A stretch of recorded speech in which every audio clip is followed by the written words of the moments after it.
Welcome. Welcome, everybody, to Satsang. I hope, can everybody hear? I'm just checking everything, make sure everything's working and audible and the like. As you can see, I'm in a new place. Well, maybe you can't see it because it's not that different from the one, but I spent all day yesterday moving, and all day I'll spend, after I'm done here, I become the cleaning man, and I have to go clean the old apartment and spend the next several days putting things away here. So I didn't move that far away, maybe, quarter mile from where I was. Just nice, as you could see, more light, a little bigger place. So I have a room just for all of this equipment and office and stuff. And I actually have a living room that isn't filled up with equipment. So welcome, everyone, to Tea with G. So good to be here with you all. I chose the subject of mindfulness today, well, because it's important. And, it's another word that is borrowed from the ancient practice of meditation that has gotten a bit westernized, which means it's gotten a bit diluted and doesn't have the same kind of significance and deep meaning that it originally did. So what I'm going to ask you to do is let's experience it rather than talk about it. And hold on a second.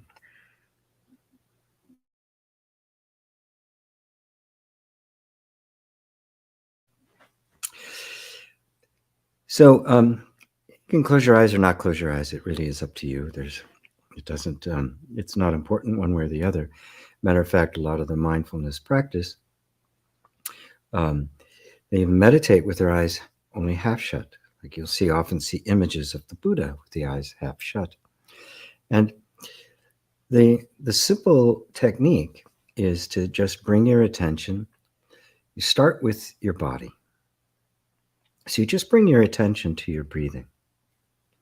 Don't try to do anything to it. Don't try to change it.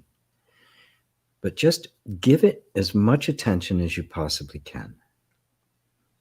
Just notice the coolness in your nose and in your nostrils as you breathe in.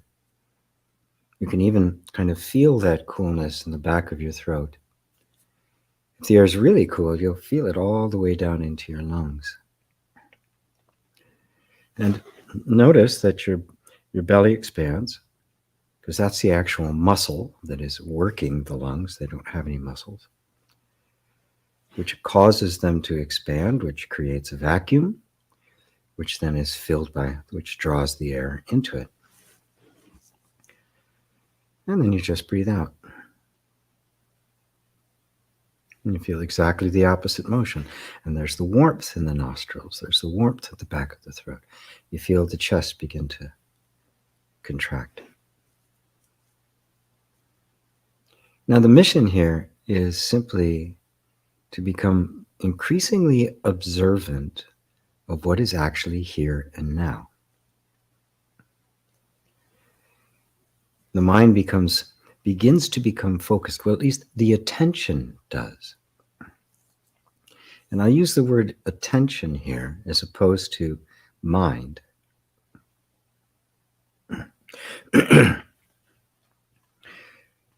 Because I often use mind just to simply refer to those habitual patterns of thought, that ongoing cascade of thoughts that we all experience, that we get engaged with. Today, we're not inviting them to tea. They're not invited, but they don't have any pride, so they'll often be party crashers. They're going to want to crash the tea party by just being intrusive. And you will find yourself being drawn away into the mind, into whatever's coming up. The moment you catch yourself, just bring yourself back to watching your breath. feeling the body. It's such an important anchor point.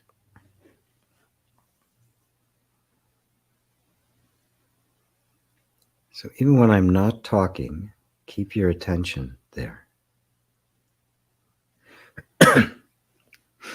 When you do a formal meditation practice, you'll go for 30 to 45 minutes of just sitting in absolute silence. And then in longer, like a sesshin, like a longer retreat, after that, there will be like 10 or 15 minutes of walking meditation. Still in silence. No instruction.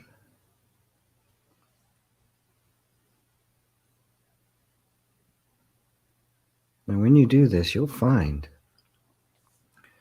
that all sorts of things will start coming to the surface. First, what comes to the surface is that activity of the mind. All of the cascading thoughts. Everything from, gee, I wonder what's for dinner.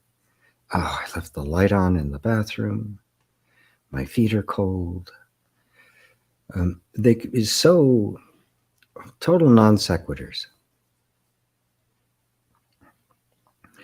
See, our objective here is not to quiet the mind, but to lose interest in it. To not control the mind, but to gain, you might say, control over attention, where your attention is going. And right now, you simply make the choice, set the intention to keep attention on your breath. And you can widen that a little bit and just notice, as the attention's on the breath, notice all the rest of the feelings going through your body. And you can feel it. You can feel every breath. You can almost feel the cells drinking in the breath, the air, the oxygen that's being delivered to them from the lungs to the blood, that they need a constant supply of, all 100 trillion of them.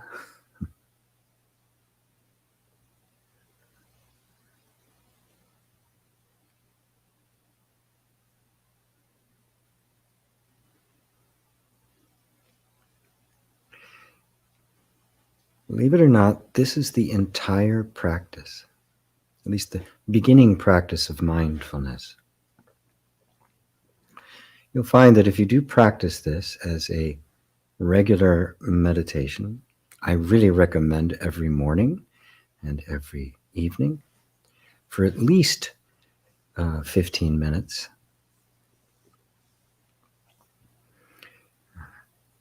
And then you'll notice that it'll begin to creep into other parts of your life. You may find yourself doing the dishes and suddenly aware of your breath as you're doing the dishes, or as you're driving. You recognize that you can actually be doing things, engaged in all worldly activities, and aware of the breath at the same time. Aware of your body at the same time. Because it's only our habit energies of our minds, where we think somehow that our meditation practice or spiritual practice or devotional practice and our everyday dealings are somehow separated. They're not.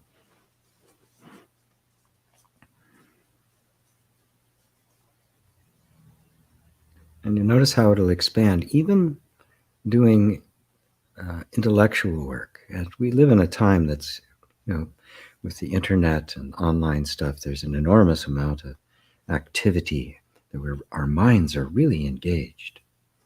But even then, there can be this sense of it's all functioning together. It's just Stop breathing for a while and see how quickly your attention goes back to it.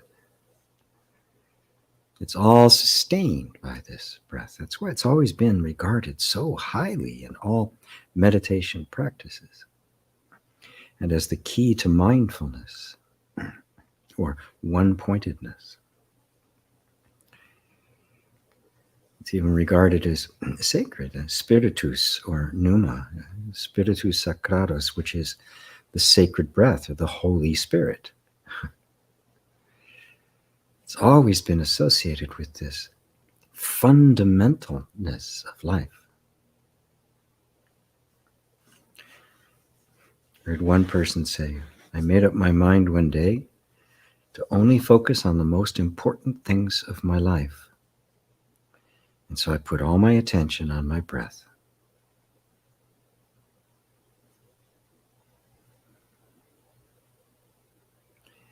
Now, as we've been doing this together, I want you to notice how your body is feeling.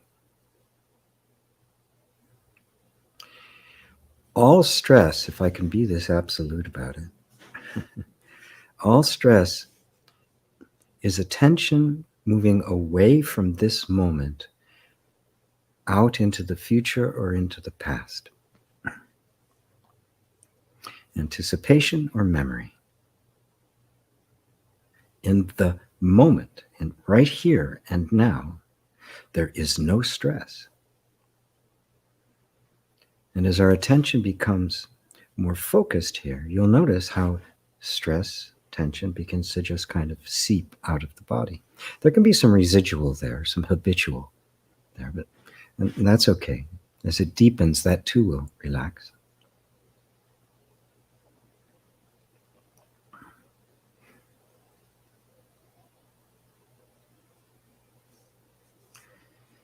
So take another breath, and if you have your eyes closed or half closed, you can open them again.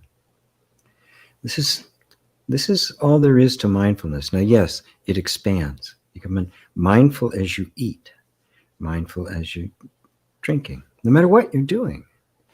Even if it's a bad habit, a habit you'd like to get rid of, like smoking. It too, all addictions depend on an absence of mindfulness. If you, I once did this nutrition kind of program that was put on by a friend of mine called Wild Fit. And the first couple of weeks was simply eating all the crap food, whatever it is you like to eat, we normally eat, even if it's crap food, but paying really close attention to how you felt when you were eating it. We don't normally do that. We normally just eat. And actually, for most people, because we get so distracted, after 2 or 3 bites of the food, you don't taste it anymore. It's just mechanical. And it clicks into almost emotional eating. But if you really focus your attention, you take a bite of something, what does that feel like? I noticed that when I eat something that's sweet, a lot of sugar in it, almost within seconds, my hands start to feel a little clammy. I notice the effect that sugar has on, and I eat very little of it now. And as I cut all the sugar, part of this program, you cut all sorts of things out to this very, very, you're eating a lot of stuff, no sweets, no sugar, nothing. That's the whole body reset. And it was amazing to find that I could bite into a lemon and it was sweet. I could bite into a grapefruit. I could bite these things that were really bitter, and it became so I could sense the sugars that are in there, because there's sugars even in a lemon, and there's sugars in everything, but natural sugars anyway. But it's simply a matter of becoming more and more aware. As Swan Song, the Zen master, used to say, when you're eating, just eat. When you're driving, just drive. When you're reading, just read. It really is a discipline, especially in our modern world, to be able to do that. To be willing to even try to do that. And you'll notice how hard it is. But remember, this isn't a race. It's all a matter of regaining the mastery over your own attention. And I also read a study about genius, what makes a genius, and they had all sorts of different theories. The only thing they could find that was consistent amongst everyone who was regarded as a genius, it wasn't the level of intelligence, it wasn't the level of creativity, it wasn't the level of hard work or discipline or physical skill or any of that. The one thing they said that was consistent was that all the people regarded as geniuses had a capacity to focus on one thing to the exclusion of everything else.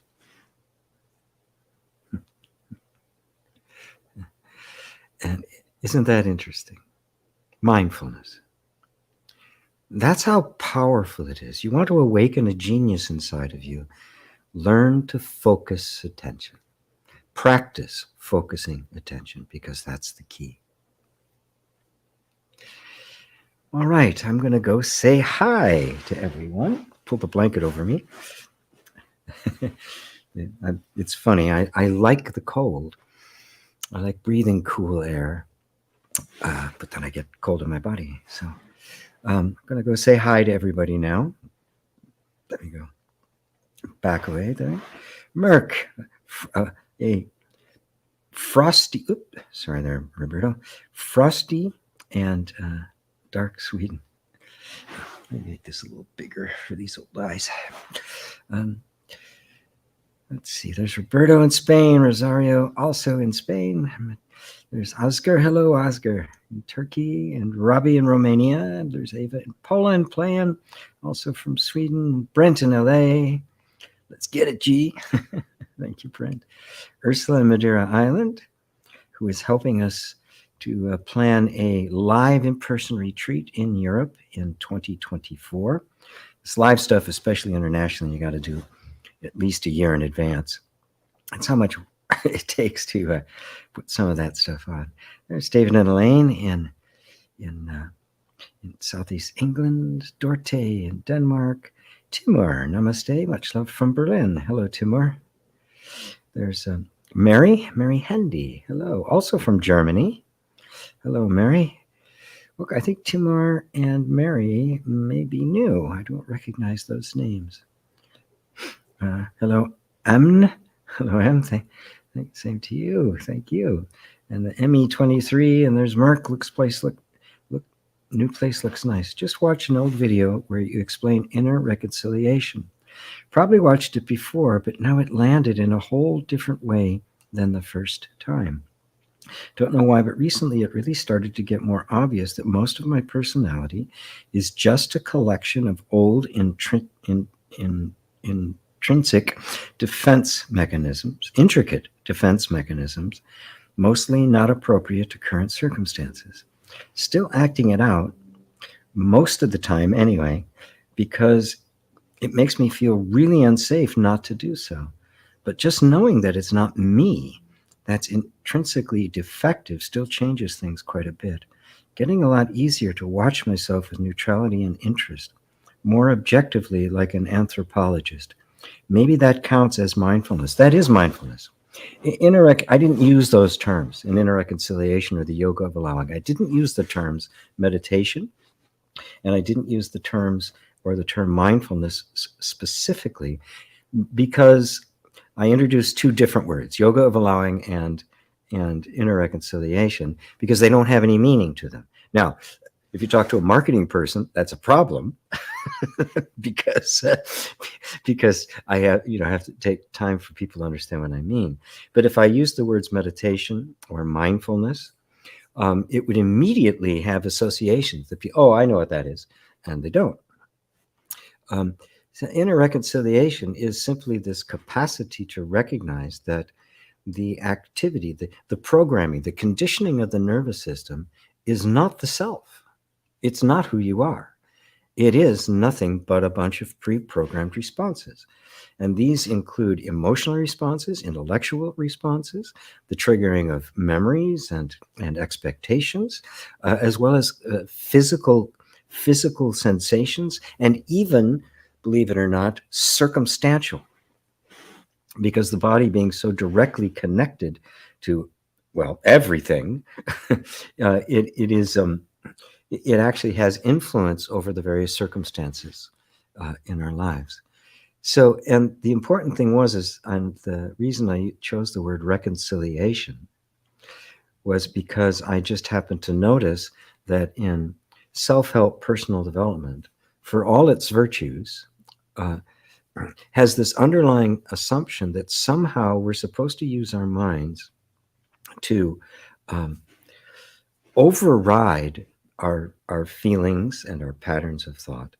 And it becomes almost an act of will, an act of a lot of discipline, and that it's really kind of starts from the premise that you're broken, that there's something wrong that needs to be fixed. And I realized that that wasn't the case, that there was nothing wrong at all, that the system was functioning absolutely perfectly, but it was functioning in a way that was completely appropriate. Matter of fact, was the absolute best strategy a long time ago, especially when you were a kid, which is where these things get put into place, but was completely inappropriate and even dysfunctional now. But it was still going. Right? So what does it need then? Is it something that you have to try to get rid of? Well, you can't. It's you. You can't do it. And so instead, I think you have to reconcile it. And the word reconcile simply means to come into harmony with, to take opposing sides and bring them into accord. And in order to do that, you yourself had to step into a place that was not driven by this idea, I've got to fix myself, I've got to change myself, I've got to get rid of these thoughts. This whole thing is a mess. I mean, there's no reconciliation there. You're taking sides. You say, I want this to happen, so I've got to get rid of resistance. Well, the resistance is part of the defense mechanism, and you're not going to be able to get rid of it, nor would you want to. So instead, what do? Well, you withdraw. You say, okay, I have these deep desires. I want more out of life. Of course, we all do. It's perfectly human. And there's a resistance to it. This is part of a mechanism that thinks whatever my goal is, it's dangerous because it's going to take us out of the place where the system knows it can keep you safe. Right? That was the whole strategy. Now, if you step into this other place that recognizes the value and significance and absolute necessity of both, you go into the place that I call the peacemaker. You are the completely neutral mediator between two absolutely essential and powerful inner forces.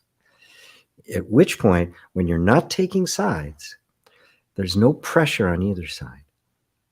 And if you just say, okay, I'm willing to listen to that sense of resistance, you'll notice that it begins to come down. The whole sense, the defense mechanisms begin to come down.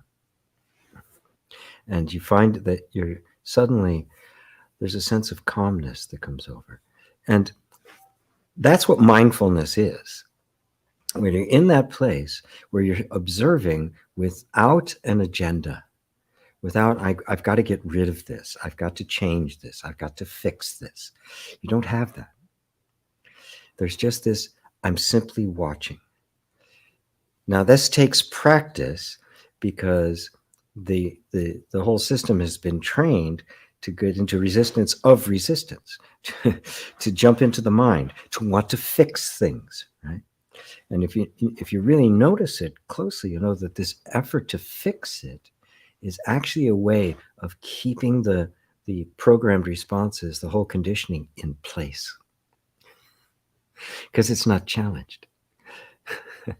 This is such a fun world when you get deep into the inner workings of the human heart and the human psyche. So this practice of simply being the loving witness, just pure loving awareness, is something that has to be cultivated over time. We've all been programmed out of that. We've been programmed into resistance and programmed into resistance even of the resistance. And so this is why it's a reconciliation. You're reconciling all the different piece parts of you, and there's a lot of them, right, that all have their own agenda. And each one of those agendas is absolutely important. There's the sense of safety, obviously, which is very primal. There's the sense of freedom, the desire for self-expression. There's the desire for a sense of identity and functioning in the world. There's a desire for heart connection, for love. There's the need for the capacity to express one's self. There's a need for vision, for looking beyond this present moment, and there's a need for our engagement with the deepest spirituality, or connection to that which is much greater than any individual human life. All of those are there, and without this place in the middle that is the peacemaker, there's going to be this competition going on. They're not going to cooperate. And then and you can feel that, right? You can feel that's what the resistance is. So, and as Merck is discovering, it doesn't just happen. It takes some time and practice, right? It's very interesting because, even in Zen Buddhism, which is very non-dual, there's this, yes, awakening is absolutely sudden, right? And there's practice. They're not incompatible.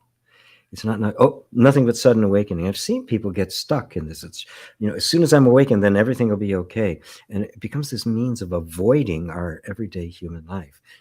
This is what happens. You find that they're not two. That your humanness and your divinity are not two. They are two aspects of one completely ineffable. You can't even call it a thing. But it's the truth of you. So thank you for that, Merck, and you keep at it. And we're going to be trying to emphasize more the whole approach I have of inner reconciliation, because it is pretty novel. Although I'm seeing it happen more and more. I'm seeing it appear in more and more places that it wasn't before, which is really great. So, namaste to you, Anne. Wishing you peace and happiness in your home. The wandering sage writes again. Yeah, my new place. Yeah. Someday I might actually settle down somewhere. Wouldn't that be something? I am you. Hello, I am you. Buddha's Dojo. Hello, thank you. You're welcome. You're welcome. Buddha's Dojo, and there's Facebook user, and there's another Facebook user in Pakistan. Wow, hello. Wonderful, wonderful, wonderful, wonderful. Mindfulness practice is the same as Zazen or Shikantaza. You'll see different flavors of it. Yeah, you'll see it, because there's, Shikantaza, which for the Zazen means seated meditation. Zazen means seated meditation. That's what it means. The zafu is the cushion you sit on. The fu is in futan, which is the cushion, which is bigger. So Zazen is simply seated meditation. It's the formal practice of say, because the word Zen is simply Japanese for meditation. Shikantaza means just sit, which is the main practice of Soto Zen, which is the school that was founded by Dogen. Yeah, Dogen. And it's, you just sit. And when you are just sitting, and that's the only thing you're doing, there's simply an awareness of yourself. Right? That's the only job, is to simply sit, which means to be present with whatever's here. So on that level, you could say it's the same as mindfulness.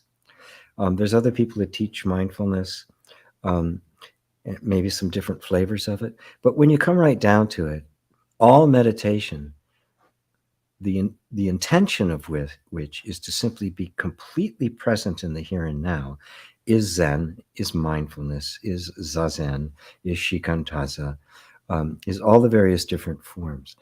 When you sit in meditation, but there's a goal to it, like I'm going to meditate to visualize something in, good coming into my life. And there's nothing wrong with that, right?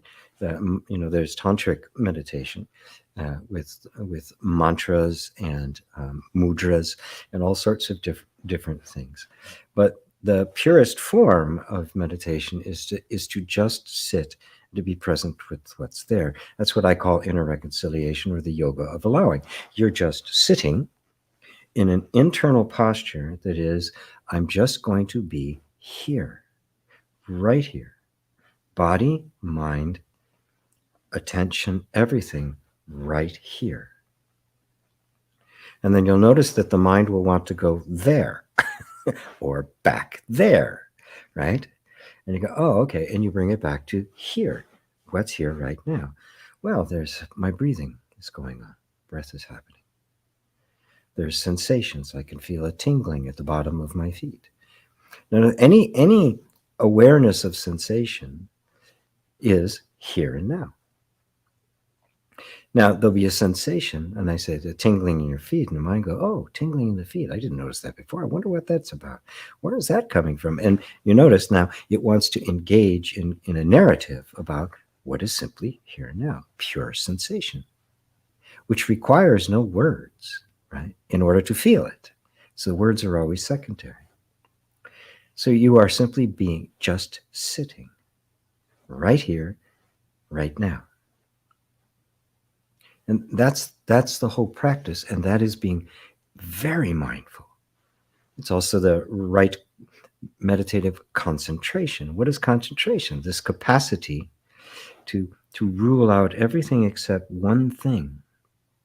Now, in order to be able to do that requires some development of character too, because in order to do that, there has to be a sense that this one thing I'm focusing on is the most important thing to focus on in the entire world. Nothing else matters.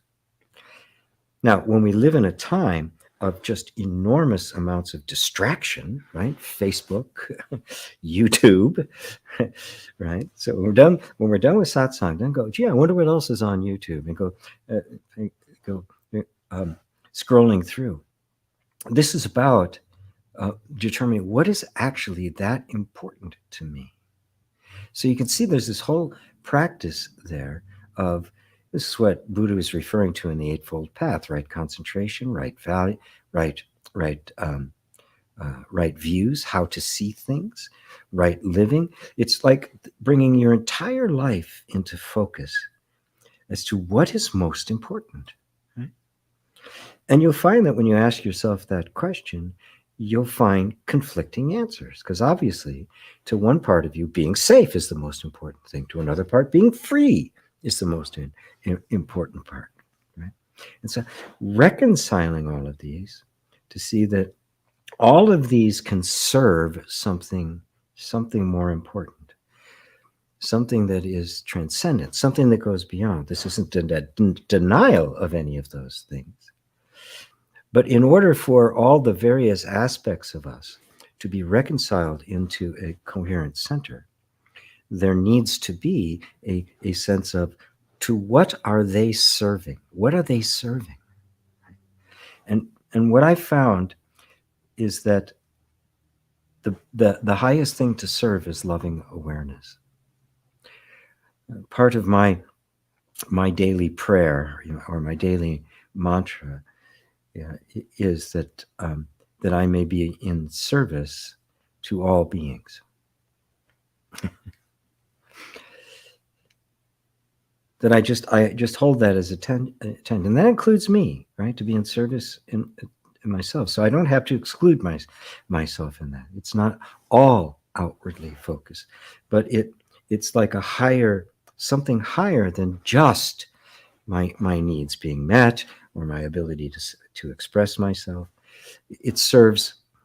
It gives a focal point. I oftentimes call it the light at the center.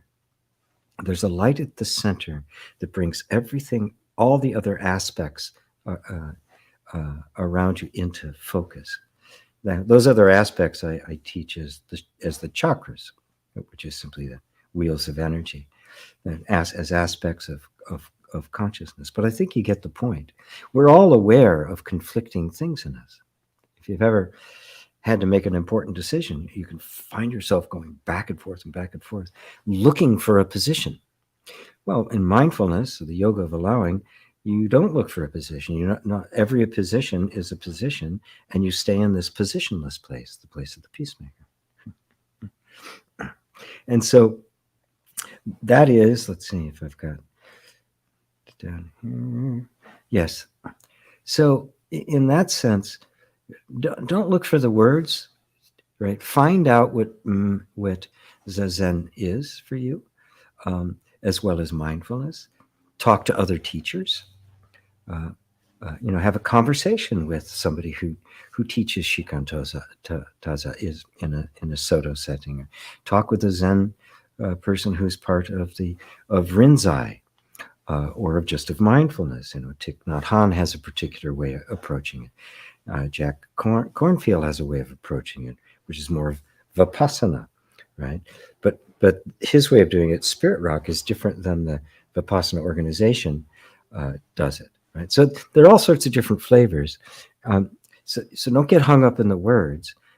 Practice it, and you'll find out what it means for you. Right, because as always, there's no real right or wrong way that you can follow a checklist. These are all just ways of guiding you into this place where you see for yourself and are enlightened by all things. There's just a clarity that emerges. And you'll see, oh, this is mindfulness. Oh, and these are variations of mindfulness. And I can actually participate in the mindfulness. Focused here. Well, now I'm going to focus here. Now I'm reading. I'm just going to read. I'm sitting in meditation. I'm just sitting. I'm having breakfast. I'm just eating. And this becomes a guiding principle, something higher than just this moment. So the moment just doesn't become a stream of events that usually forms repetitive patterns, but it becomes a bunch of activity that is serving something transcendent. And that ultimate transcendence that it's serving is the truth of you. So long-winded answer to Buddha's dojo there, but it's an important one, and I thank you for that question. Timur says, Gate, Gate, Paragate, Parasamgate, Bodhi Svaha. Which means gone beyond, gone completely beyond. And what it's referring to, that is the Prajnaparamita mantra. What it's referring to is that space that is beyond the relative and the absolute. It's beyond all opposites. It's beyond the four directions, right? Neither this, nor that, nor both, nor neither. The four possibilities. But what's left? The transcendent. It is neither masculine nor feminine. It is neither a thing nor not a thing. It neither exists nor does not exist. It is that which gives rise to both the night and the day, because they have a common origin. So that which can give rise to the total opposites that we experience as everyday life cannot be put into any kind of shape or form or boundary or division or definition. It is completely transcendent. It is beyond. And what is that? Well, it is just pure being. The awareness that is aware of my words right now is that. That has called me a person, right? Because it experiences itself, which is beyond all experience, but experiences itself as this infinite range of opposites that we see all the time. In other words, the ordinary human being. That pure awareness is what's referred to as the emptiness, shunyata, the pure Zen, Buddha nature. It's not Buddha as the person, as Siddhartha, or, Shakyamuni Buddha, or even Maitreya Buddha, the Buddha to come. It's referring to that sense of being, and that which is even aware of the sense of being, which is totally transcendent. Gone, gone, gone beyond, gone completely beyond. Bodhisattva, which simply means like enlightenment, hallelujah. Awakening, hallelujah. Thank you, Timur. There's Ursula. I am you. Indeed, you are. And there's I am you. Hello, I am you. Oh, hello, Ursula. Oh, I see. You guys are having a conversation. Maybe I am you is in Portugal as well, like Ursula. Good evening from Italy and much love. Hello, Peter. Oscar, is trying to be mindful against the mindfulness? If so, then how can we practice mindfulness? And is there a place or time where we cannot be here and now?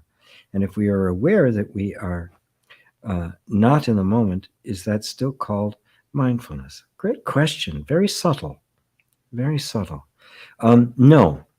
If trying to be mindful is simply practice, right?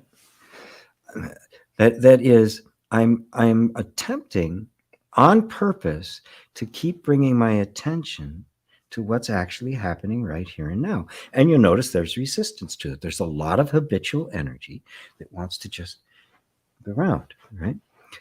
Now, part of that's natural, isn't it? If you look at your eyes, staring is really difficult, right? And if you look at any animal, there's a constant scanning of the environment. Now, so what we're doing is we're beginning to come aware that the scanning of horizon for danger, which is natural in every living being, it can happen without grabbing my attention. See, our attention has been following that in its immature state. But as we mature, we recognize that there is this constant activity going on of what's going on around me, which the body needs to do. And you become aware of that. And you also become aware that the body just does that. It doesn't need my participation. If it does need me to do something, it could tap me on the shoulder and say, hey, bring your attention here. It's important. There's danger or opportunity, right? Now, the act of mindfulness is simply noticing that that's what's happening, that you're bringing a consciousness to it rather than just going along with it. And so you'll find that because our attention has been habituated to just kind of get drawn in all different places, that the intent to be mindful is simply becoming increasingly aware that this is happening. So yes, if you're trying to be mindful, you are being mindful. Just the act of doing it is a mindfulness. And the fact that it takes some practice and discipline to train yourself to be consistently mindful, that is, have the ability to keep your attention where you want it, and to properly assess when something comes up that needs the attention. That's all mindfulness. And so when you notice that your attention has gone off, that I'm eating and I'm thinking about, and I'm eating lunch and I'm thinking about what I'm going to have for dinner. Like, oh, okay. The moment that's seen, you're mindful. And if now you literally purposefully bring your attention back to this moment, that's the mindfulness practice. And there's never a time or a place ever where you're not in the here and now. Like, it's easy to prove. Just right now, get out of now. Get out of here. See if you can do it. See if anybody here can not be here and now. So it isn't that you're never not in the here and now, but our attention wanders. It wanders off into an imagined future. You're not in an imagined future, nor are you in a remembered past. You never are there. But so this is what is meant by not being in the here and now. You can't be anywhere other, but you keep bringing your attention back here. So your attention, which is wandering in the past and the future, right, needs to be trained to be brought back into the present moment. And the more you do that, the more you'll feel it instinctively. you'll catch yourself very quickly, but you'll feel that there's a tension, a stress in your body. And the more into the future, into the past you go, the more of a stress there is. And you begin to, oh, wow, wait a minute, I'm all tense. What's this all about? Just bring my attention back to the tension itself and just give it attention. Now I'm back in this present moment.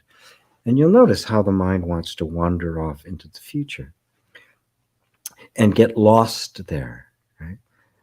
And so it's not that you're ever actually out of the here and now. It's just we're bringing all of the stuff. Oh, it's getting colder in here. We're bringing all of the focus back into the here and now, so that when we do need to wander off into the future, or we do need to remember something in the past, we don't go to the past or the future. We're being with the anticipation of the memory completely in this moment. That's a really good question. Did I answer it for you? So mindfulness is simply, am I aware of the here and now? And you notice how you kind of go off almost like into a trance, right? You're still in the here and now, but your mind is off somewhere else, completely engrossed in a story. But the desire, the intention to be mindful is very powerful. Eventually, you'll be lost in a trance, and you're just going to all of a sudden say, oh, I'm lost in the trance. Come back. I'm just going to breathe here for a second. A couple of deep breaths back into my body. And that's all it takes. And you can see how powerful just the intention to be mindful actually is. Wondrous. Wonderful, wonderful question. Thank you, Oscar. Thank you. Hopefully that answers it for you. So it says, so Zen, good for nothing. Yeah, that's what the Zen would say. It's good for nothing.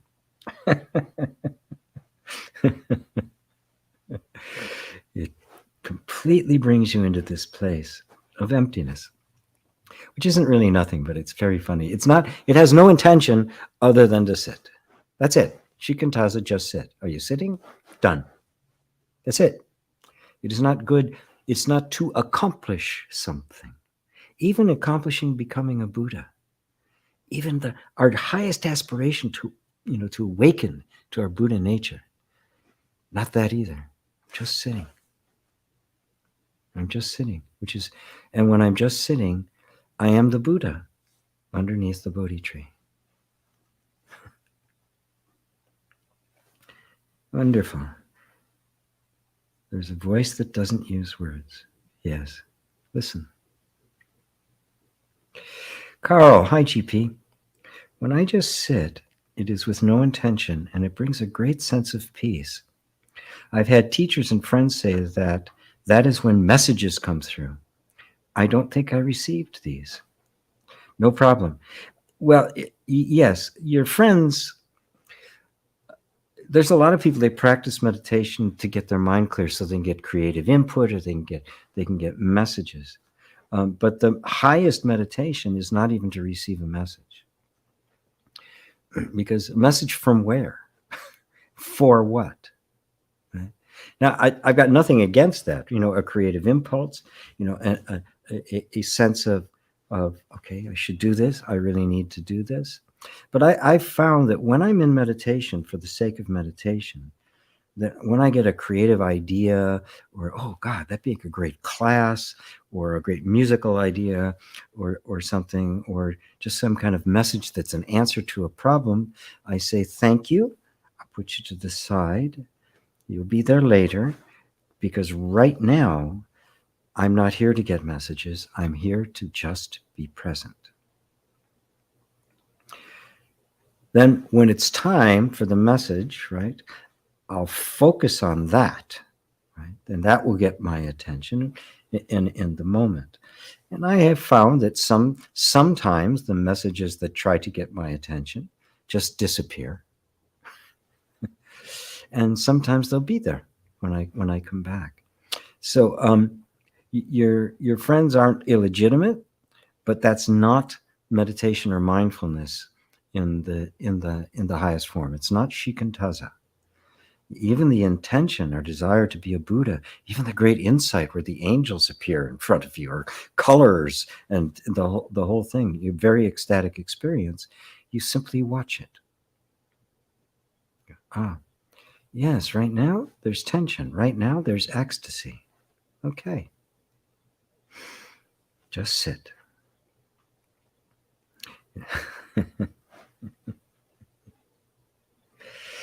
Hello, Jennifer. So good to see you. Good to see you. G. Oh, another G. Hey, G. To be mindful, are we guiding our attention back to an anchor such as the breath or to our own awareness inside? When I bring myself back to the awareness of the self, my mind will wander again. Yes, it will. It's just a matter of practice. However, when I bring myself back to the breath, sometimes I can get caught up in the trying. I guess I don't know which practice is best.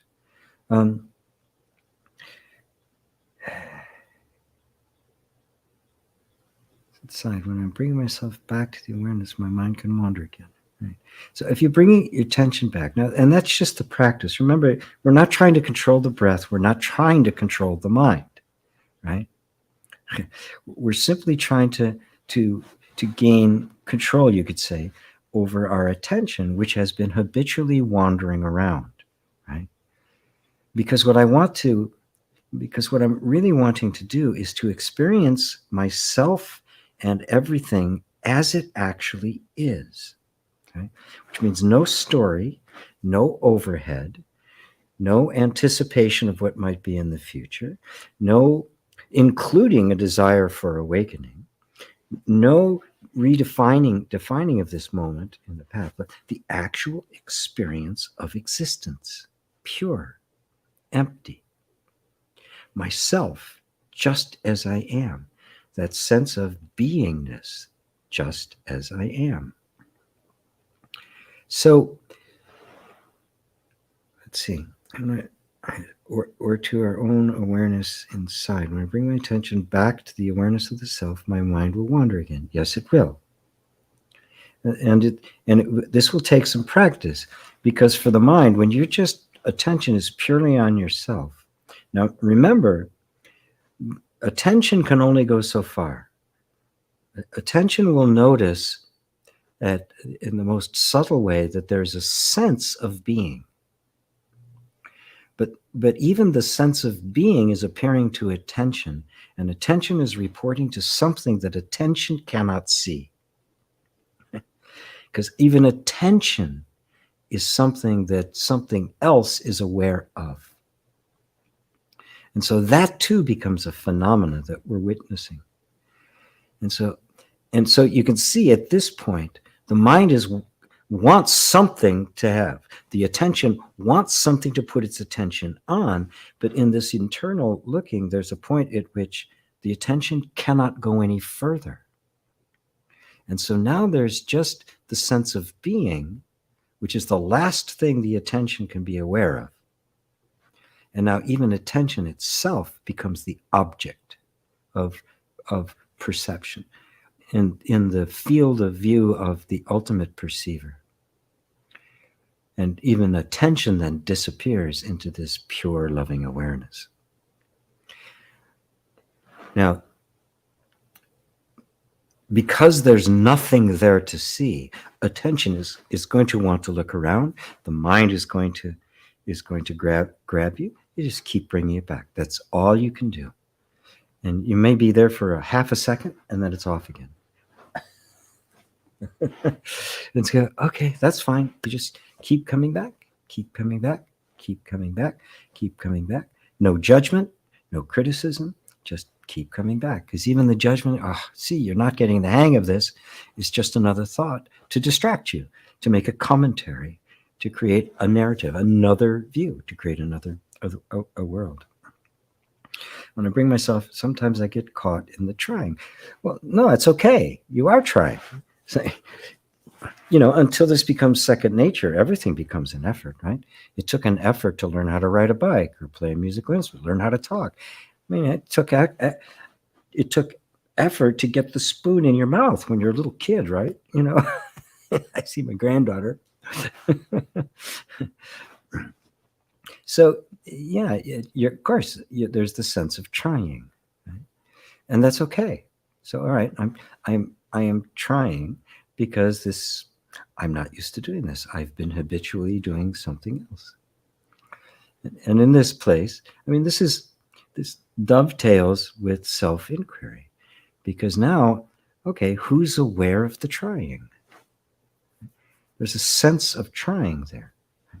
And of course, this is all about creating the environment where our attention isn't going all over the place. The point of it isn't strictly to control the attention, but to have the kind of one-pointed focus on that which is most important. And that which is most important is to know, in the deepest sense, who I am. So when Buddha sat down under the tree, he said, I'm not getting up until I have the answer to suffering. He had already trained for lifetimes of this. This is the most important thing. It is so important, it overrides all other motivations, which is why I could say nothing else matters. Even eating or anything, none of it matters. Only this. With that kind of strength, because he'd already practiced over and over again. He said he had been a bodhisattva serving Buddhas, 500 lifetimes serving Buddhas, right? Which is a word, a period of time he always used when you want to say a lot, right? So he'd been practicing for lifetimes, right? Which isn't to say that the awakening itself is the falling away even of all the lifetimes, right? But don't glom on to that. Instead, just be, where am I right now? This is my practice to stay right here, right now. And if I only can hold this for a half a second, fine. But I just noticed that it's only a half a second. Okay. This is all within the realm of what is being perceived. And little by little, the interest will become more about this act of perceiving and the one who is perceiving that cannot be perceived. That will become more important than even the fact I need to bring attention back isn't just so I can control attention. It's because I want to be focused on that which is most important. And my mind's got all sorts of ideas as to what's important. It's quite diffused. It's quite distracted, right? Okay, that gets in the way. I need all of this capacity. So my attention is going to that which is absolutely essential to me. And so now even this process of meditation is serving this highest purpose. And in so doing, you're sitting now not to become the Buddha, but you're sitting as the Buddha. You are sitting as that perfect Tathagata. And you see that that's always been the case. And now all the rest of this is merely conforming itself to that which has always been true. Does that happen? It happened. Wait a minute. Does that answer your question there? G. I hope so. Very good. No practice is the best one, right? You know what the best practice is? Whatever one you're doing. Right? And the very fact that you're asking me these questions is that you want to deepen your practice. Right? Because something intuitively knows that there is an ultimate goal to this, even though that ultimate goal kind of fades into nothingness because you already are. The goal is to realize what's already here, which makes it kind of fun. So whatever practice you're doing is the best one, and this desire to continue to grow in that practice. Right? It's not that there's something wrong with your practice, but it's a practice, right? When I started learning how to play piano, there were very basic exercises you had to do in simple little songs. And then what happened? They got bigger and they got bigger and they got more complicated and the exercises got more difficult and they took more effort. And some of the things I picked up very quickly. Other things, man, I kept doing it and doing it and doing it until finally it gets under the fingers. And it's the way it works. Some things come easy, some things don't. And you know, sometimes I need a teacher to go, you know, you do it this way instead. Here, do this little exercise with your fingers. Oh, and after a while, oh, okay. So now suddenly the practice got enhanced a bit. It got some more nuance to it. So beautiful, beautiful. Thank you, says Buddha's Dojo. I practice the Zen good for nothing. Even the act of sitting is already the Buddha. Yes, yes. Yeah, the act of sitting is the Buddha. You can't be anything but that. Yeah. If just sitting is already the Buddha, then eating, walking, listening to is the Buddha. There is no Buddha other than this mind. This mind. Yes, that's absolutely correct. Yes, that's absolutely correct. But that's what is come to be realized. It's covered up simply by this sense of being a person. And the person you see is empty. There's no inherent self in this form, right? There's nothing about it. You can take this body completely apart and you will not find a GP. You'll not find anybody there. This realization that this is all just an incredibly complex, interdependent dance of things is the realization of emptiness, of no self. And that realization is the Buddha. Which means it's always been the Buddha. You've always been aware of it, but there's been this thought that says there's a self here, there's a person here, there is someone here. Okay, I've got to get a sweater because it's gotten really cold in here for some reason. I will be right back. It's break time. Time for you all to get a tea.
Alrighty, I am back. And I see nobody seems to have left, so that's good news. Wonderful. Let's see. Jennifer, isn't it that after you find this, it must be forgotten to remember? What a huge paradox it all becomes. Yes, until you see that there's something that's aware of even the forgetting and the remembering, which is neither forgotten nor remembered. As Muji put it beautifully, he said, I am. Before the idea that I could forget or the idea that I needed to remember was believed. And it's just a belief. The belief I could forget, the belief I could remember. Isn't there something that's aware of both the forgetting and the remembering? Oh, I forgot. Oh, I remembered. I forgot. I remembered. There's something else there that's far more subtle that just knows and always knows. It's what perceives everything. And these practices I'm talking about are simply bringing us to the point where we're seeing on a very subtle level all of the little activities of mind and behavior and seeing that they're all empty. They're just happening, and that there's something absolutely unmovable that you can't call it a self, you can't call it not a self. It's everything. It's just this pure presence. You can't really even use a word for it, but it's obviously here. It's obviously the ultimate perceiver, which is you. Let's see. Does that answer it for you? And so it seems like a paradox, but you can see that even the paradox, right, this motion, and then it's just pure joy at the mystery and the wonder of it. And how in, wow, what? How in the world? and that's the realization of your Buddha nature. Okay? And that becomes something that's right now.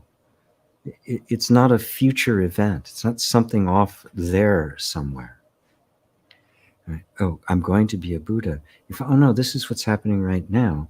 And my experience right now is the Buddha experience. And every little thing that's going on is that. That there's no special conditions, there's no special life, there's no special form, there's no special anything. That your life, just as it is right now, is the Buddha. Period.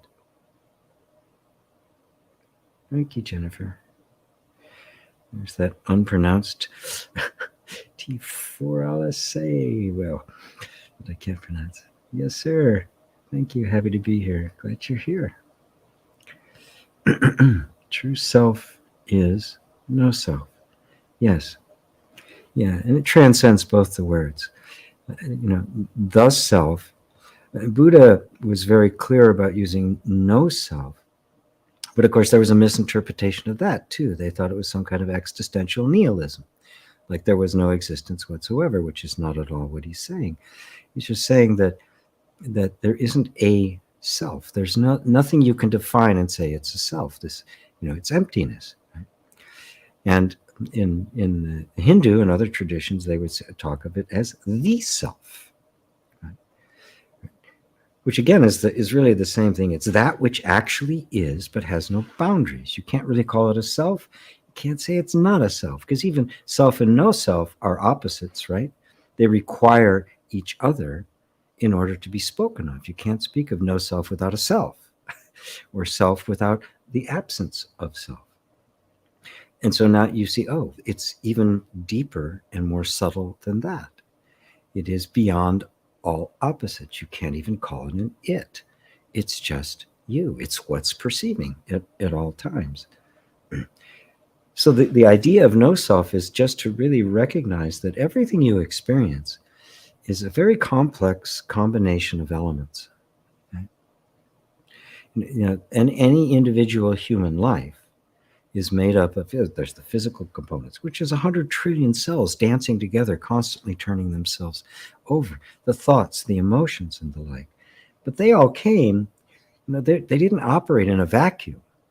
This body is the result of bodies from before that, going back God knows how long. The environment I was in, the education I got, the culture that it appeared in, all of these things, right? So could I say, well, what's me, right? What's me in all of this? And this is what he was pointing at. There's no self. Look at any object, right? Take a bicycle, right? A relatively simple mechanism, but what's the bicycle? The bicycle is, it's gears and a derailleur and spokes and wheels and handlebars and brakes, right? But so there's this combination of things, but take those apart and where's the bicycle? It has no inherent existence. It's a temporary combination of a bunch of elements. And look at each one of those elements. What are the handlebars? Well, there's the aluminum that it's made out of. There's the shaping, and then there's the design. And where did the aluminum come from? Well, and that comes from it's made because it's got these metals and it goes through this process. Oh, and there are these people there, and they know how to make this process. And somebody invented that process. All of a sudden, you see that there's this incredibly complex, a stupendously enormous single functioning going on, and all of this together makes this moment of human life. So you can see that the moment itself is empty of inherent existence. It has no self, and yet it is this wholeness. But even the wholeness, it's not a panpsychism. It's not, there's this consciousness made out of the totality of things. It is both that which is perceiving it and not that which is perceiving it at the same time. So the perceiving itself is not made up of any parts. So you could call that the self. But the moment you do that, you might think of it as an entity, as somebody, as a God, right? As something that has a particular character. It's not. It's pure emptiness. So you can also say it's no self. Well, what is it? It's you. That's it. That's all I can say. It's you. Self, no self. Glad there's no person here. Amen to that. Great. Coffee time. Hello, Bill. Good to see you. Gee, I work in a law firm, and most recently there's someone that sits in the admin team whose bad language and apparent obnoxiousness, as the volume in which they speak, triggers me. I know this sounds silly. Essentially, it is, but I'm working on letting this go and letting background noise simply be background noise without attaching any labels to it or to the person that it comes from. Well, try it like this, G. Another G. I like that. Try. It's okay, right? That they're being obnoxious. They are. Okay, they're loud. Yeah, they're an overzealous use of profanity rather than a judicious use for effect, which I myself will do. Instead, try to just look upon them and see them not as someone who is obnoxious, but as empties, this combination of elements where they came from, the education they've had, the experience they've had, the pain, the traumas, all of that stuff makes this functioning sitting in front of you. Not really a person, but this functioning that's there, that at the center of it is the same conscious awareness that is you, that is looking at them. That right there, you're identical. And now look upon this entire thing through the eyes of loving awareness. You're aware of all of this, right? And let that awareness not just be kind of clinical or cold or just pure awareness, but it's an awareness that has no axe to grind. It takes no position. It's a totally allowing of what is there. And you could call that love. Not the kind of love that, oh, I really like this, I love doing this, as opposed to not doing that. That's also part of love. But this is a love that is pure awareness. So it's this loving awareness, so that it isn't just a matter of how do I screen this out, but how do I see what's actually here? How do I turn this into an opportunity to be the Buddha? Right? What would Jesus do, right? And just be so you see that there's all of this stuff going on, just like there is in your life. And all the habit energy and the stuff about you that you're not particularly happy with, that you really want to transcend, right? That the particular form it took for you is completely about the causes and conditions that existed as you were growing up and the various experiences.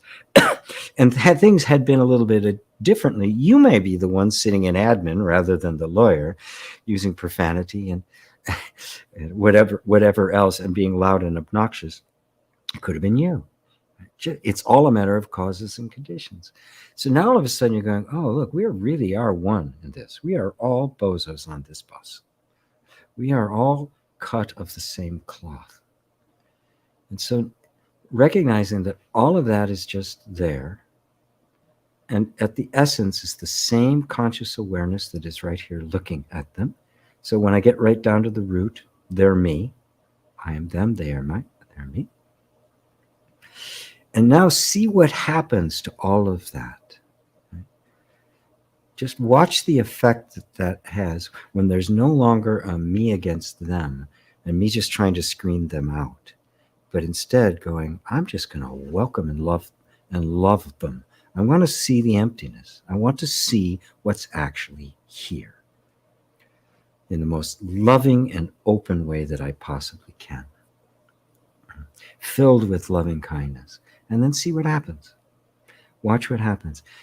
You'll even notice that your own trigger is nothing but these causes and conditions. There's no reason why you should be triggered by that, right? Except your particular programming, right, has a reaction to that. And so now you bring that same loving awareness to that. Oh, this is also just part of the emptiness. There's nobody here that's triggered. There's just these causes and conditions that have happened and reactive patterns, and it's all part of this same thing. So you can look at your own triggeredness through those same eyes of love. Just watch what happens.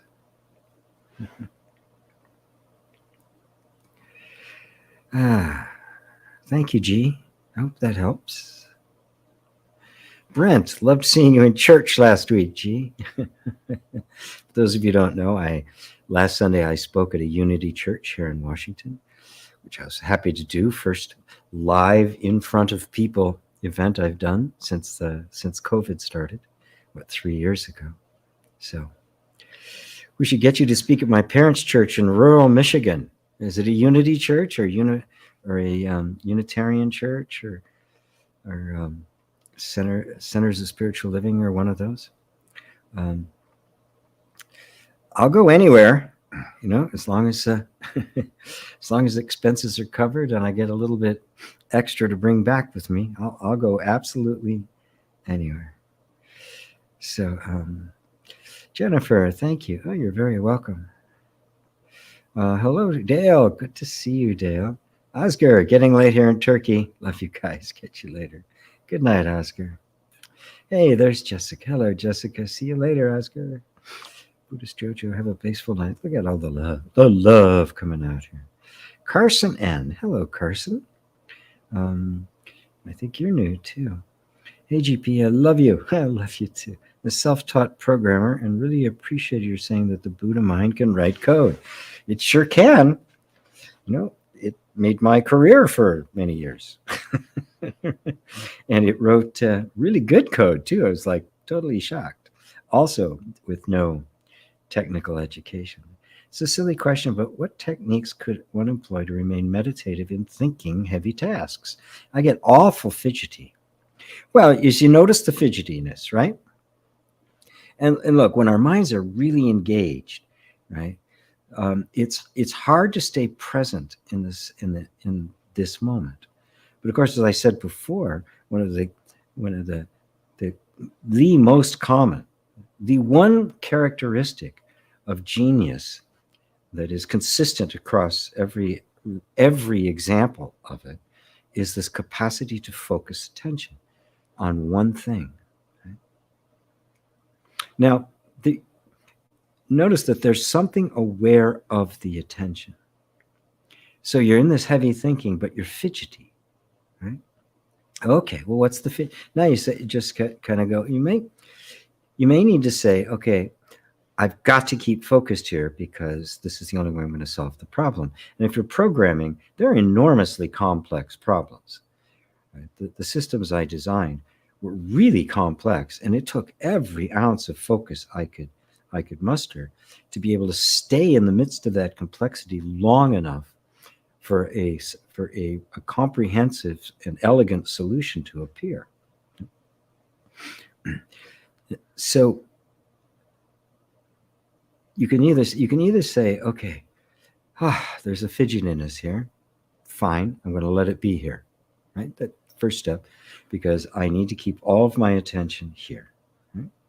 Now, if it doesn't require total focus in this particular thing, you can just, as you're continuing to do what you're doing, breathe to bring your attention into the body.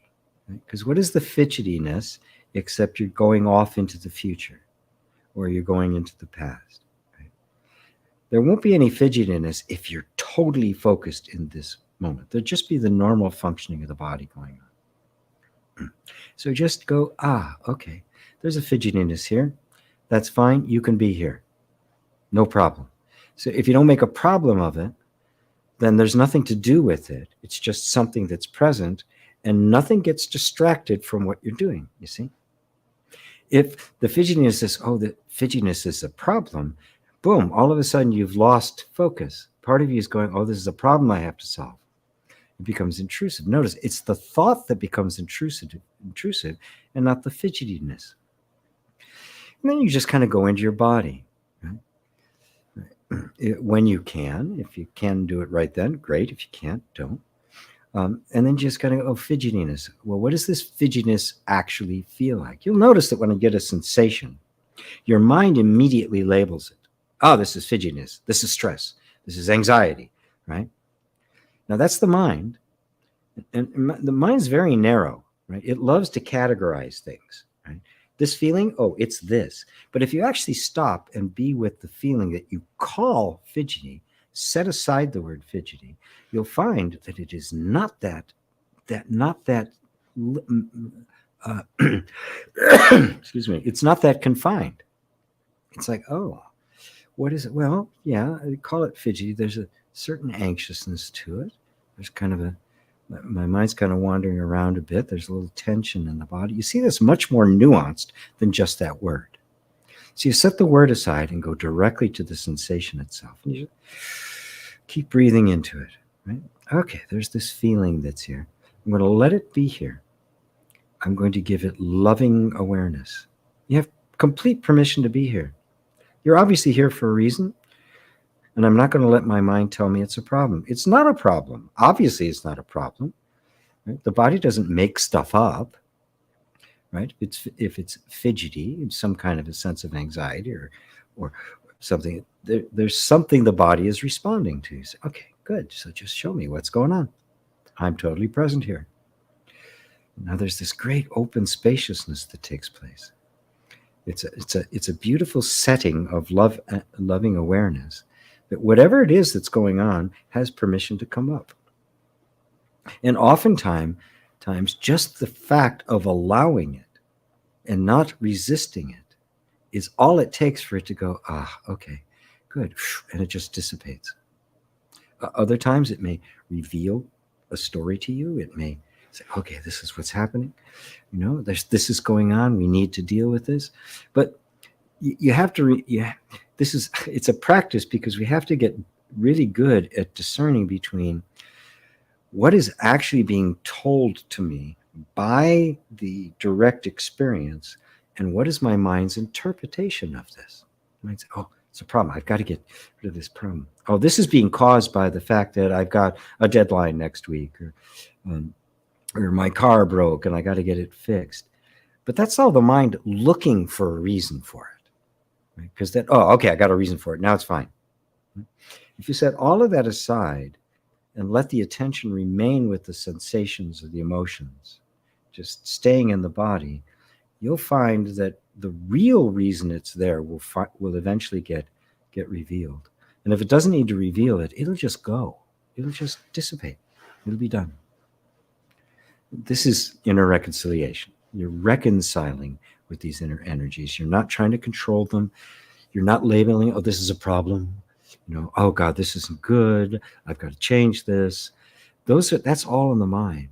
Set all of that aside and just be totally present with whatever comes up, noticing that when the mind comes up, it's mind.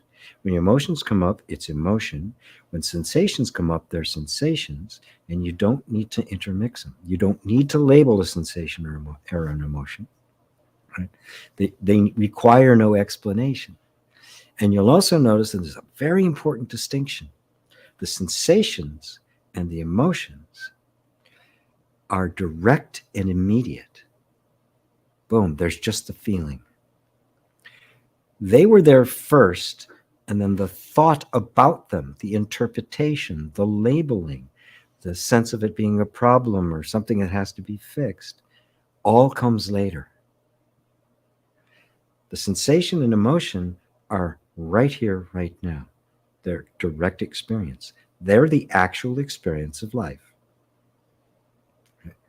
And now you're sitting under the Bodhi tree, experiencing things as they are. When you're doing that, even if it's for a split second, the Buddha is present. So, Carson, it's not a silly question. Not in the slightest. And as you can see, it taps into something that's actually quite deep, isn't it? Doesn't it? It's like, wow, got all this stuff going on. And my mind's got all these explanations and chatter about it, and none of it's true. None of it's factual. I see. Lovely. Thank you, Carson. Waheguru. Thank you so much, fellow G. M. There's an M in there too. You're GM, I'm GP. Waheguru. Thank you, G. Carson says, you're awesome. I really, really, really appreciate your answer. I've been getting better at it. I want some more perspective on the matter. Beautiful. Perfect. Yeah.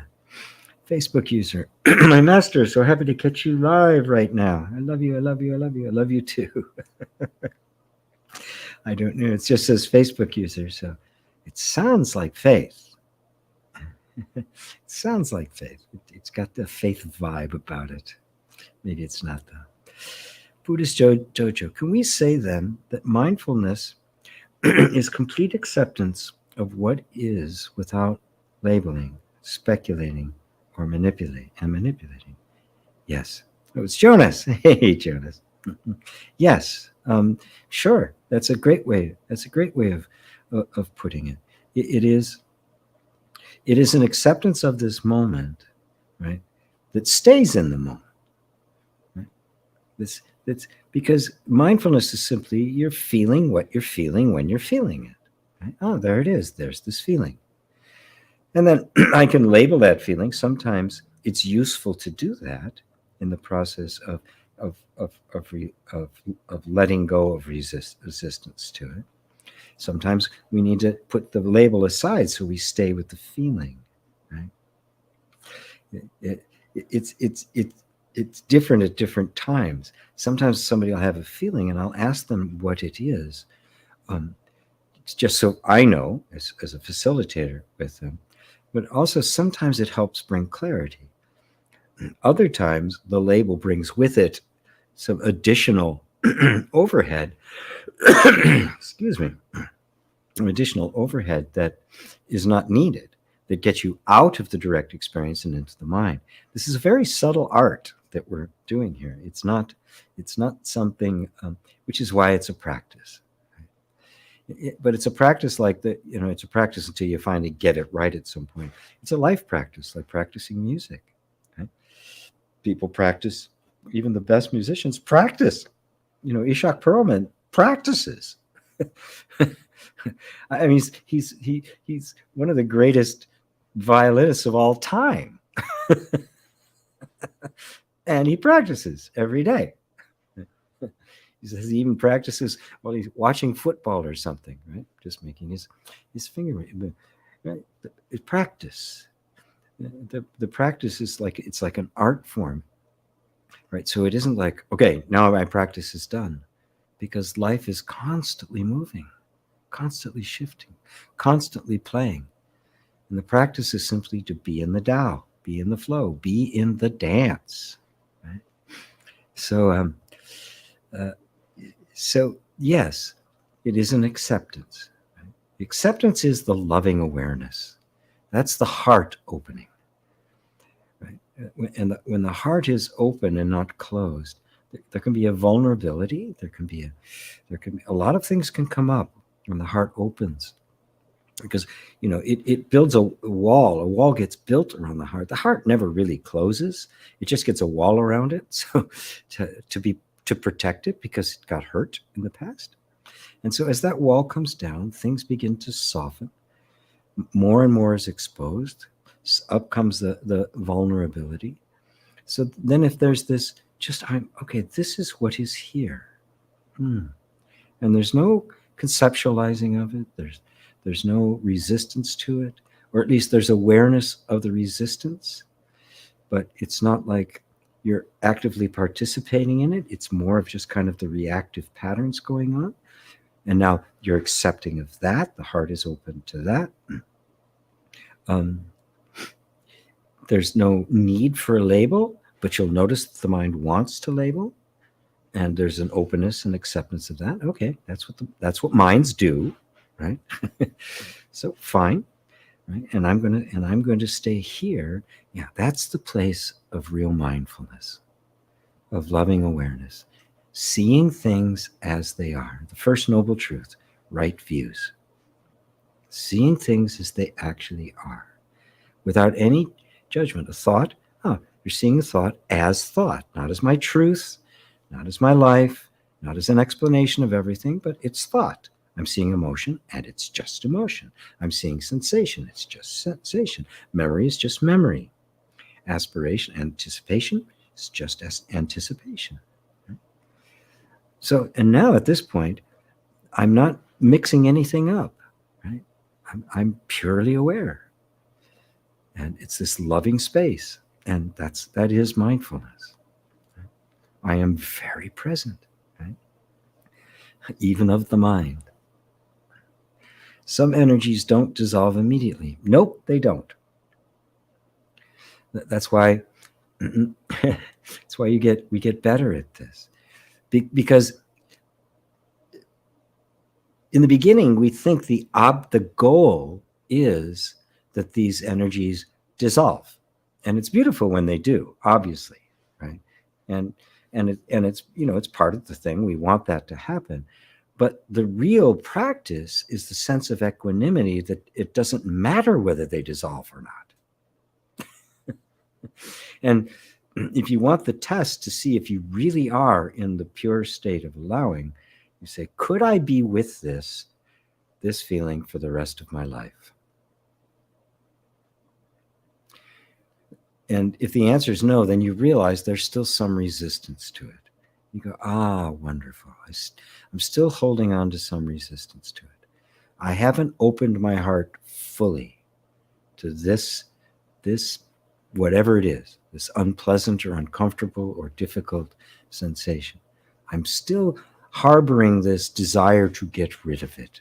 I've still invented an enemy. Right? Oh, these are all me.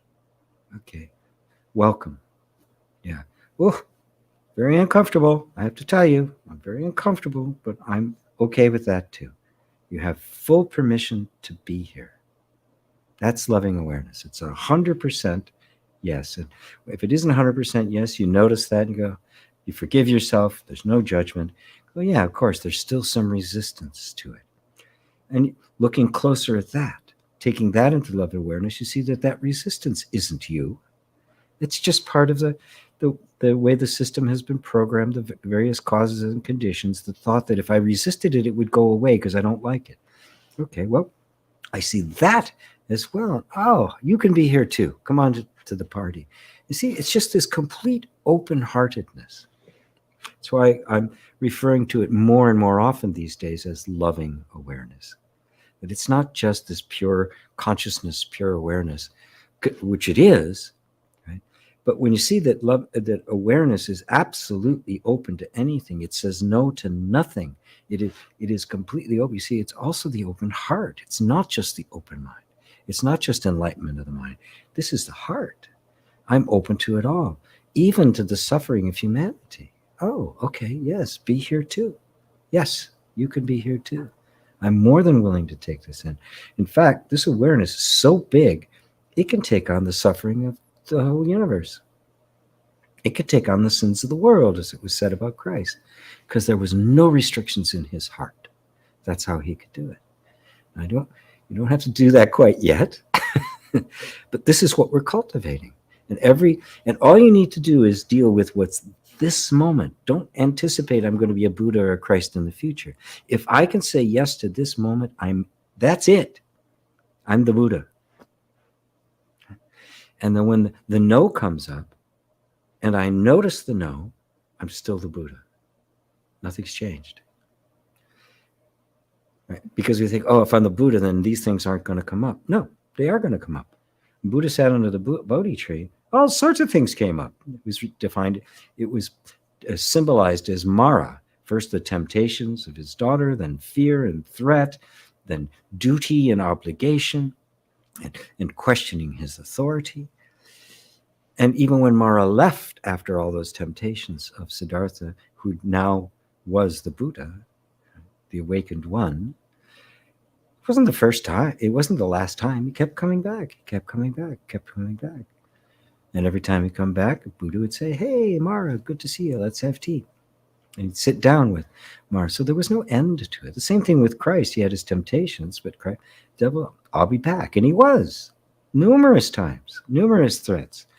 That's why Christ would go off by himself into the mountain. And the mountain symbolized this place, complete withdrawal from the world, back into this place of his own pure loving awareness to go back out into the world again. Right? So it wasn't a one and done, even after the full enlightenment of the Buddha. It wasn't done. So this is a theme that plays out in your life right now. It isn't a destination in the future. It's right now. My desire, even the desire to say yes to this moment just as it is, even if I can't do it, is the Buddha. Because the ego doesn't say that. The ego says, I'm totally open to this moment. The ego is going, no, get away. I don't like you. I want it to be perfect. I want to be blissful. But the desire to be present, even when everything is, you can't do it for a split second. It's still the Buddha. You're there. You are in this moment. You are in the Dharma.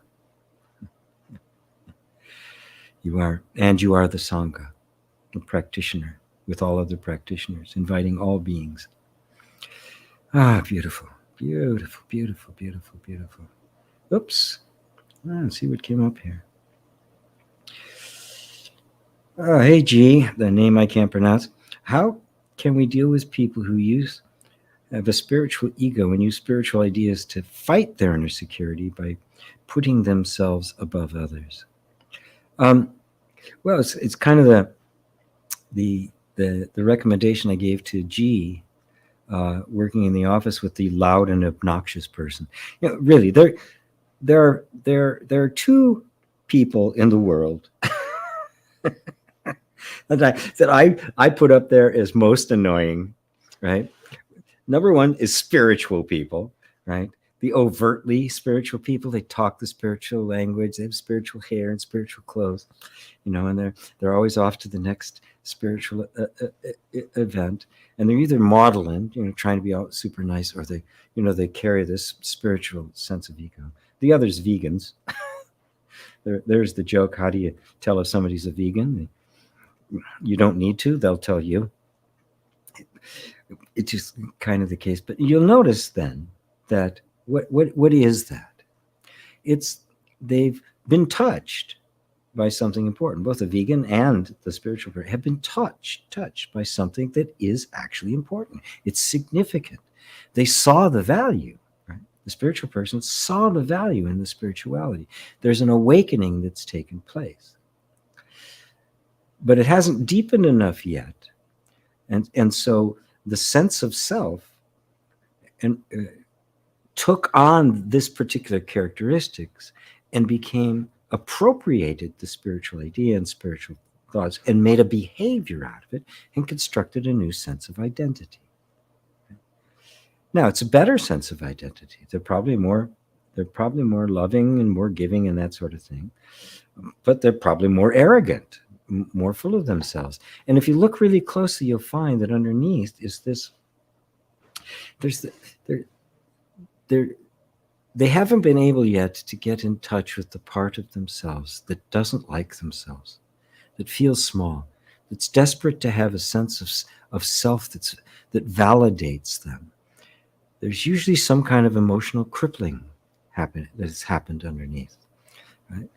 And again, if you look upon them as being a product of their particular causes and conditions, their heritage, their culture, their upbringing, their ancestry, the place where they were born, what part of the world or part of the country, what religions that were around them, what was their world like.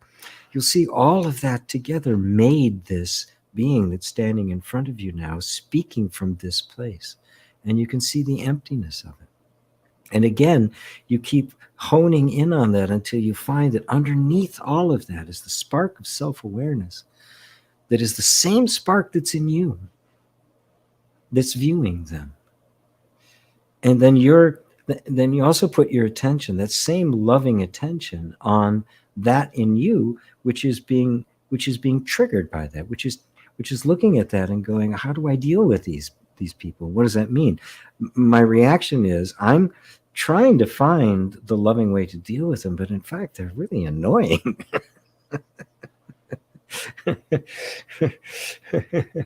They're really annoying people. You fight their insecurity by putting themselves above others. Yes. And so loving awareness, if you're aware of their insecurity, right, be more aware of that than what they've used to compensate for it. And suddenly you can open your hearts to them. Because we can all relate to the insecurity, can't we? We've all felt it. Right? This is a common experience. And then look at how did I deal with the insecurity? Well, at first, not very well. I tried to cover it up. I tried to mask it. I tried to do all sorts of things. But maybe I've gotten to the point of my spiritual growth where I'm willing to be present with the insecurity. Good. So now can I be present with theirs? Right? You continued. The person in question respects the ideas and opinions of my partner and I. We invited them to our Unity Church, and it became slightly embarrassing. Oh, well, I'm sorry about that. Because, yes, you invited them to the church because when they were just with you, this person was just with you and your partner, it wasn't so bad, right? There was like, oh, there's a little bit of affinity. You were aware more, right? But all of a sudden, this person got into a situation with all these other people around them, and their defenses came up. Remember, the arrogance, condescension, all of that is a defense mechanism. It's a way of distancing, right? I do that by, okay, I'm better, right? Which is just mind stuff. But what's really at stake? What's really happening there? They're trying to create a distance so that they're protected. They're not seen. They're not exposed, because there's a fear of being exposed, especially if it's around people who are also practicing spirituality. The new thought is a very wonderful form of spirituality, right? And is very loving, is very embracing. It doesn't see the vengeful God. It sees a very loving God. God is the one mind, the one love, the heart of all. Right? And so it could be that this person really does not want to be engaged with their peers, or even feels that these guys are know more than they do. And so there's a sense of being threatened. Right? And yeah, for on your account, it's like, I know that feeling, right? And I don't see it as a problem. It's like, oh my God, okay, they're a little embarrassing. I get that sometimes in classes with some people who do stuff or take a position, right? And it's like, and it's kind of like a little embarrassing. And so it becomes the art form of, okay, how do I lovingly touch them? Right? And I don't always know how to do it. And occasionally it has to be a really, some are very adamant. Some, it has to be just a direct say, you know what, that's not really true what you're saying. And then it'll be a matter of, well, they're either going to accept that because they deeply do want to get to the higher ground, or the ego will double down, they'll reject and I won't see them again. Now, the good news is I don't have to do that often. Most of the time, people just respond to love. We can work it. We can find a way to make it happen. But, that's an art form, and I've been doing this for a very long time. So, I've a lot of different ways of getting in before I have to finally say, okay, put up or shut up, fortunately. So, and it's okay. Just be with your own embarrassment. Yeah, it's like, oh, dear. Yep. Whoops, sorry. My bad. That's human. It's okay. Yeah, you're gonna mess up. You're gonna do things that are going to feel embarrassing. It's okay, right? Forgive yourself for that, right? And you'll learn from it, right? You won't invite that person again, right? Or you just let them come on their own. If they come on their own, fine. They're gonna find their own way, and it'd be a good place for them to come. Maybe getting around others can kind of begin to. You don't know what their experience has been that has made them feel like they have to be in this place, right? And if you just recognize it's just the protective mechanism, there's no self there. There's no arrogant person there. There's only this arrogant behavior or condescending behavior or whatever form it took, which is part of the mechanism of protection. And there's not anybody actually doing it. And at the root is the same conscious awareness that is in you looking at them. And so you give yourself permission to find an even more loving place than you've ever found before. Towards yourself for being embarrassed, it's like, oh boy, that was stupid. And look, nobody's exempt from that. I've done it even recently. It's like, oh, that was stupid. I shouldn't have done that. That's embracing your humanness. That's part of this whole loving awareness thing that we're all doing. So does that help? Does that answer the question there? Oh my. Yeah. Loving awareness, loving awareness. Gee, today's satsang, so important for me. I will have to listen again. Mindfulness not only when meditating, but to practice it as often as I can during daily life. I used to practice meditation, but then in daily living, there was only daily living, and also as many distractions into future, past, or whatever. Thank you so much. Yeah, you're welcome. Yeah, it's a practice to bring it into true non-duality, which is, the sitting zazen, doing zazen, or just sitting meditation, is a metaphor for life. You bring the cushion with you. you don't stay there. You bring the cushion with you. It comes out into life. It is a practice for life. So there's a full embrace. The more you can embrace of your own feelings, the more you embrace of the world. It's just the way it is. And you see the horrific things in the world.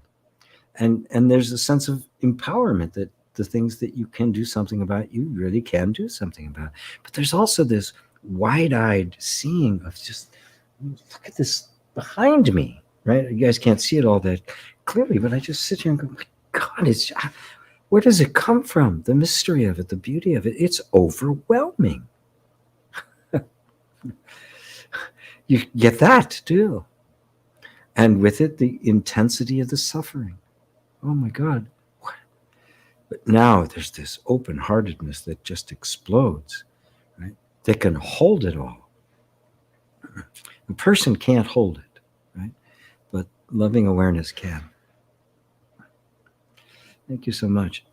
And when it's necessary, even though, yeah, sometimes, I have a lot of stuff to do during the weekend, during the day, especially this last couple of weeks, moving, play all sorts of things, doing a class. I got a retreat coming up that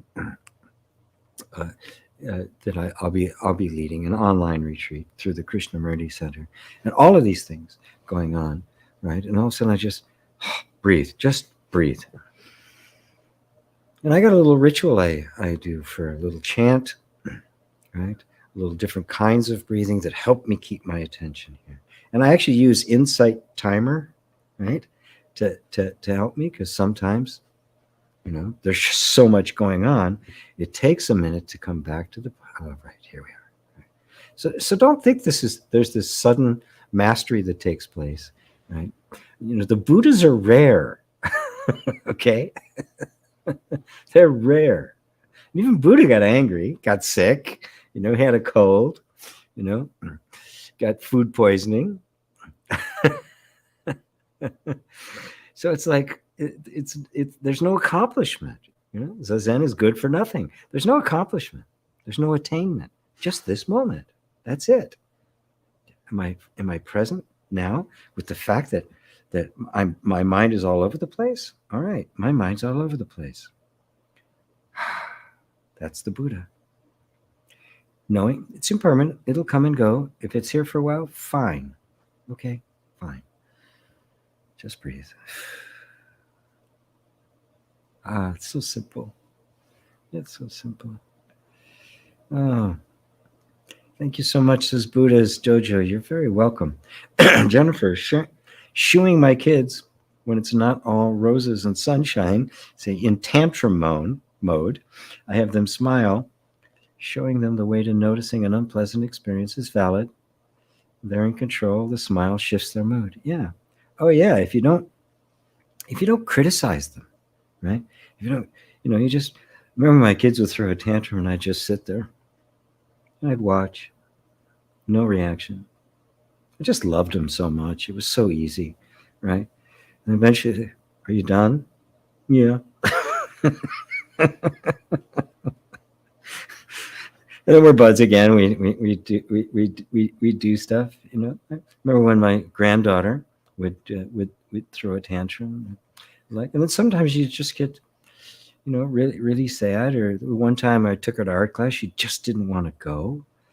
Right? She just wanted to be with Dad, but Dad really needed me to take her to her art class because he had a whole bunch of stuff that he had to do. And so she cried most of the way there, but we had a way of working it out. I let her. It's okay. She could feel that way. But by the time our class was over, she was great. She was wonderful. She had just come back to herself. So it's really all a matter of just you don't judge it. I mean, it's human. This is what we do. I mean, damn. There's been times recently I've really wanted to throw a tantrum, but there's nobody. There's nobody listening. I live alone. Can't I have a tantrum? And there's somebody.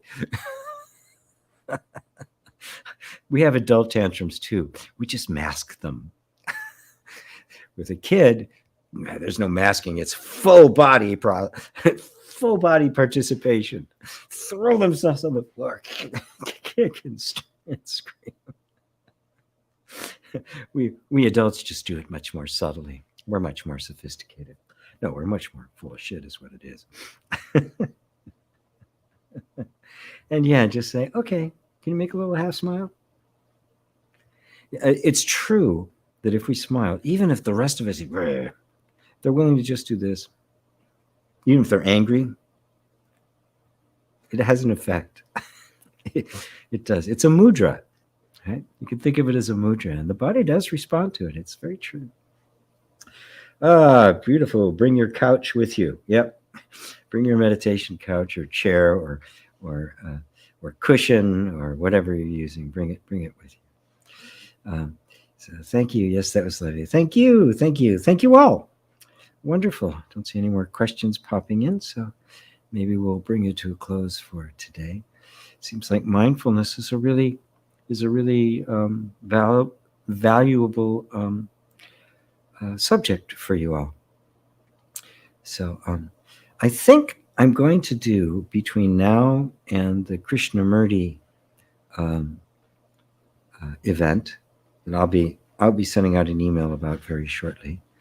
I do this once a year. I do an online. Next year, 2024, it's going to be live in person in they're beautiful grounds up there in Canada. It's the Krishnamurti Education Center of Canada. But in the intervening years, I've been doing it annually, and it's kind of my gift to them. It's partly donation. It's not expensive. It's a 3-day retreat. I will be doing 3 satsang sessions, 90 minutes to 2 hours each, on a Friday, Saturday, and Sunday, the 24th, 25th, and 26th. It's only $100 Canadian for the entire thing. So it's more of my donation to them. I get part of the funds, but it's a nonprofit private group that keeps alive teachings like this, teachings of J. Krishnamurti, one of the biggest spiritual figures of the 20th century for sure. So I'll be doing that, but I think what I'm going to do in the interim is a low-cost thing, maybe 25, 30, 40 bucks tops, where I'm just going to take some passages from Balyani's "He who knows their self knows their Lord." Balyani, just the most marvelous piece of writing. So I'll be letting everybody know about that this week, because I'm probably going to do it like sometime the week before the retreat. The retreat is totally on Zoom. It won't be live. 2024, it'll be live in person and on Zoom. I think we're going to try to do it both. So yes, it's going to be on Zoom. I will send out a link. It won't be registered on my site. You'll be registering on the Krishnamurti site. I will get a copy of the replay, and I'll get it available on my site as well, but it'll be available on theirs. So yes, it will be. The reason I'm doing another one, first low cost, but the reason I'm also doing another one is because this retreat, well, it's called the power of loving awareness, but it really is focused on the non-dual aspect. Well, it's going to be like this.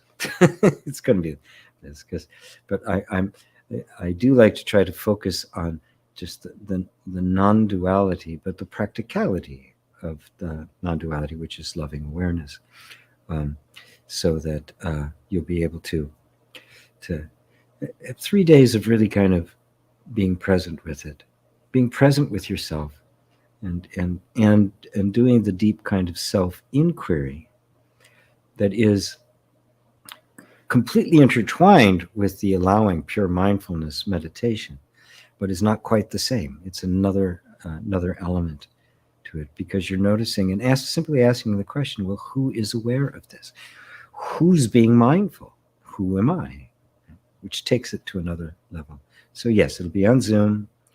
Let's see. So two more. Okay, I think I got everybody. So thank you all. You'll be receiving an email this week about it, as well as the Om School Live this week, because of my move, and Lisa is going to be moving as well. We're going to be doing a repeat this week, and then so we'll be back with a fresh show the week after that. But I'll pick a good issue a good show to share with you guys. Oh, Neruda, how to do this practice when around family who are trauma bonded, difficult to communicate mindfully due to triggering. So don't. Just meet them where they are. You become mindful of the fact that they can't be, that they're trauma bonded. They're attached. It's not that they are bonded to their trauma. It's just there's so little consciousness there. The trauma is who they are. So when you're talking to them, you're not talking to somebody who's traumatized. You're talking to the trauma itself, right? Now, if you keep that focus, you go, oh, but yet at the root of that, there is a conscious awareness that is the same conscious awareness that is you looking at them. And so it becomes an opportunity to open your heart. Open your heart, open your heart, open your heart, soften your heart to them. And if you can't communicate with them mindfully, just communicate on whatever level you can. That's what it means to be mindful. Don't make mindful into this, I'm in this state and I'm communicating pure truth all the time. No, it just means, okay, in this situation, this is all I can do. That's mindful. That's perceiving as things as they actually are. And then being so present with them that your behavior conforms to it. And you're aware that that's happening. So you're not just responding because of your traumas, you're responding consciously from this place of loving awareness, and you're fully present. And now you are being mindful, even if under the circumstances, there's nothing you can do. Yeah. And it's one of the hardest things to do, but okay, well, there's nothing I can do then. Then that's where I am now, and that's mindful. So I got one last question in there. Wonderful. Thank you. Peace and prosperity to everyone. Love this tea with G. Thank you, everyone. Oh, you're all so welcome. I love you all dearly. All right. Thank you. Namaste, everybody.